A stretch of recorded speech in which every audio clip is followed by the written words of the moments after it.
The alien invasion story is such a popular subgenre of science fiction that it can be subdivided into even smaller subgenres. For example, you have the classic War of the Worlds style aliens coming to destroy us, or you have aliens arriving as a pathogen like the Andromeda strain. There are also benevolent alien invaders like those of Childhood's End, and aliens who struggle to live alongside humanity, as in Alien Nation. Your mother mates out of season. However, one of my personal favorite types of alien invasion story is the one where aliens are already among us but we just don't know it yet, like in Invasion of the Body Snatchers. Today's subject belongs to this latter subgenre, and it asks one very important question: how would Rowdy Roddy Piper handle an extraterrestrial incursion?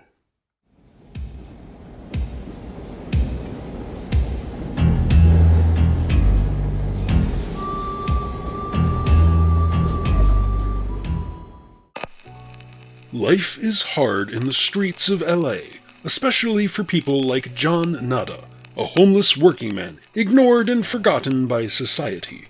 After a brutal raid by the police on the homeless camp where he has settled, John comes across a pair of sunglasses that, when worn, reveal that the world is not what it seems. Aliens have infiltrated society at the highest levels and brainwashed the masses, using a television signal to pump subliminal messages and keep their true identities hidden. All they want is a docile humanity that consumes and procreates, so they can live privileged lives as the cream of the crop.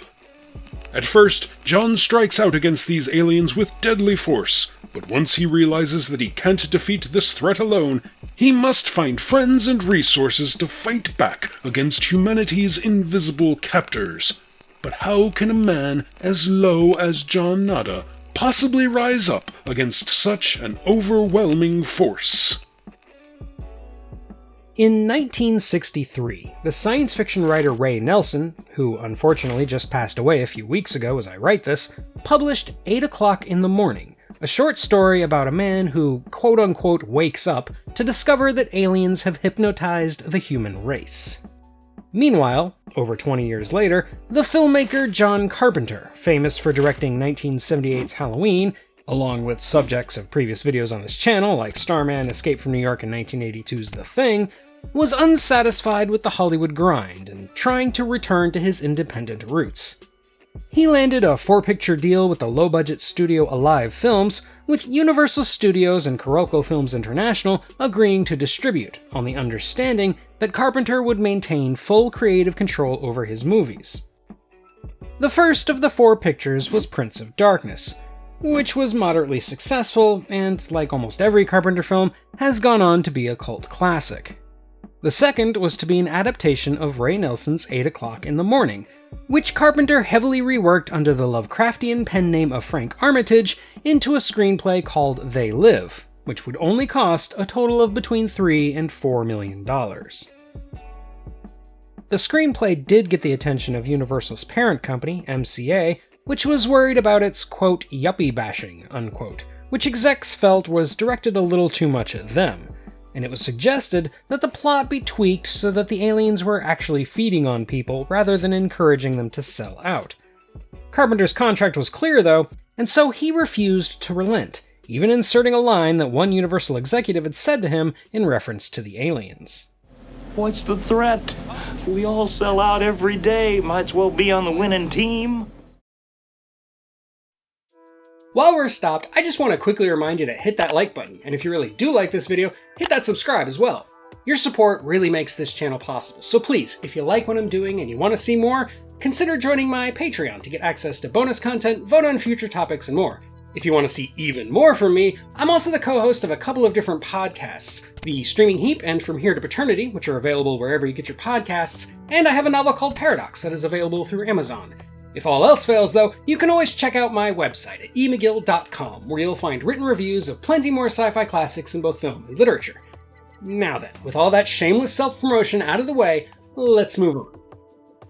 John Carpenter had been a fan of professional wrestling ever since he was a kid, and at 1987's WrestleMania 3, he met the legendary Rowdy Roddy Piper, aka Roderick Toombs, one of the most prolific and popular heels in the history of the sport.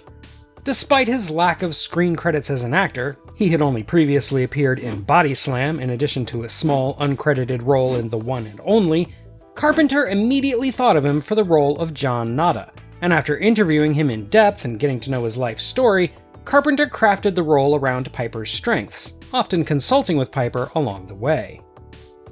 Setting aside his bombastic reputation as the rowdy hot rod of wrestling, Piper, who spent a few years of his own childhood as a homeless runaway, lends an air of authenticity to the part.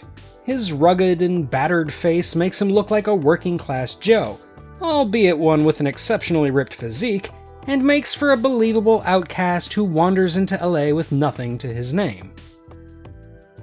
Of course, he also gets to show off his wrestling ability in the now famous extended fight scene, but we'll talk about that later. As a notorious smack talker in the ring, he also showed several of the lines he'd been working on to Carpenter, at least one of which the director included in the script. I have come here to chew bubblegum and kick ass, and I'm all out of bubblegum. Carpenter wrote the part of the secondary hero, who shares his pen name of Frank Armitage, specifically for the great Keith David, whom he had worked with before on The Thing. David, a Juilliard-trained theater actor and dancer, was eager to break into Hollywood, and as he saw it, he owed Carpenter for helping launch his cinema career. David and Piper trained together for 2 months prior to filming, crafting and perfecting the aforementioned fight scene, and they became lifelong friends by the time the cameras rolled.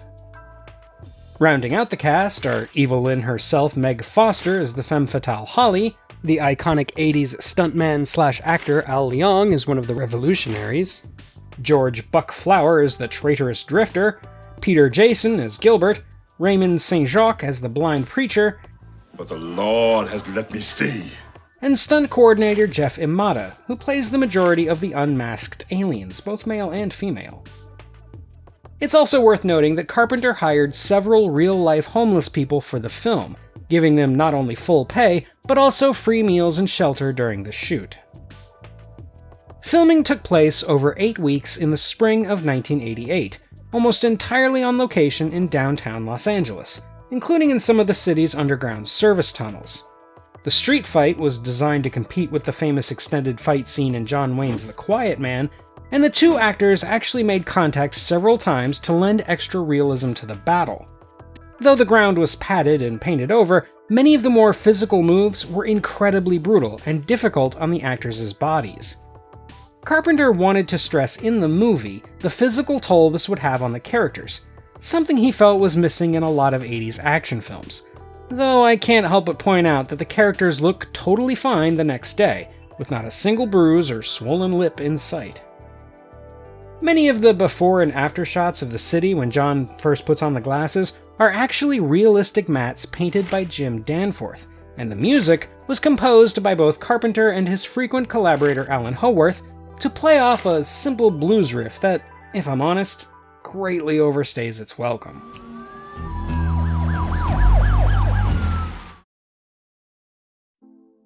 They Live released in November of 1988, to mixed reviews and a decent box office haul of around $13 million. Though not an enormous hit, it has had lasting popularity as a regular fixture on lists of most underappreciated films of the 1980s. It's been referenced throughout popular culture, particularly the big fight scene, and Shepard Fairey, the creator of the viral street art with Andre the Giant, as well as the famous Obama Hope poster, has admitted to being heavily inspired by the film. A sequel called Hypno War was allegedly considered but never made, and rumors persist of a remake with Matt Reeves attached to write and direct. However, those rumors are well past their expiration date. Now then, we're getting into the opinion and analysis portion of my review, and I want to offer a fair warning that things are about to get pretty political. There's no question this is a heavily political work, Carpenter himself has called it a polemic, and fans of this channel should know by now that I do my best to avoid sharing my own political opinions unless I feel it necessary. I'm not fond of pissing off huge swaths of my audience with my political leanings, so I try to keep it as sanitized and universal as possible. That said, If you don't want to hear me wax poetic about the American spirit of independence in the face of an authoritarian society, I suggest you stop now, hit that like button, and move on to one of my other videos. Still here? Okay then, pressing onward. There's nothing subtle or confusing about what John Carpenter is trying to say in They Live. This is, first and foremost, a biting critique of Reagan-era economics and social conservatism, using an alien invasion story as a thin veil to mask a bitter and jaded view of American society. It's very in your face with the realities of income disparity, the pressures to conform, and the importance American life places on the almighty dollar. How it can truly appear as though the rich only get richer by exploiting the working class for everything it's worth, while urging everyone to just sell out and stop worrying so much. While I wouldn't call myself a bleeding heart liberal or an anti-capitalist by any stretch of the imagination, I do sympathize with this message, and appreciate how it subverts the alleged anti-communist themes of Invasion of the Body Snatchers. Though I'm not particularly fond of literally dehumanizing the well-off to make that point. Some people have twisted the story to fit an anti-Semitic message, where the aliens stand in for Jewish overlords, so my discomfort with this method of us versus them proselytizing is not without merit. Still, I treat it as a more universal, and frankly more American message about the power of independent thought. It's easy for anyone to feel as though they've slipped through the cracks of society, have been put down by powerful people above them, are victims of unfair burdens placed on them by the system, or that they just don't fit in with the culture around them. In an idealized sense, I think America is supposed to be a land of outcasts, proving they don't need a higher authority to make them docile. After all, this nation got its start by declaring independence from a tyrannical king. Therefore, I think rebellion is just in our nature, and we should always bristle at anything that feels like the pressure to conform, be it a tyrannical government, a profit-obsessed consumer culture, a television that tries to tell us what to think, or an invisible alien force that has taken the reins of our social structure. There are no limits. It figures it would be something like this. Call it whatever you want in whatever way fits your political predisposition. Cancel culture, systemic racism, the mainstream media, late-stage capitalism, political correctness, fascism, socialism, or what have you. What the aliens represent is just straight-up oppression, and people can only take so much of that before they lash out. Having said that, if you truly believe there are aliens among us controlling our minds, I recommend you seek professional help as quickly as you can. Please don't go into a bank with a pump-action shotgun talking about bubblegum. Brother, life's a bitch. She's back in heat. And that's all for today, my fellow Earthlings. What's on your list of underappreciated 80s movies that you think I should cover? Let me know in the comments, and while you're there, don't forget to like and subscribe if you haven't already. Thank you for watching, and until next time, when we'll talk about the movie that taught me the word glaive, this is the Unapologetic Geek, telling you to never be ashamed of what you love. As long as you're not hurting.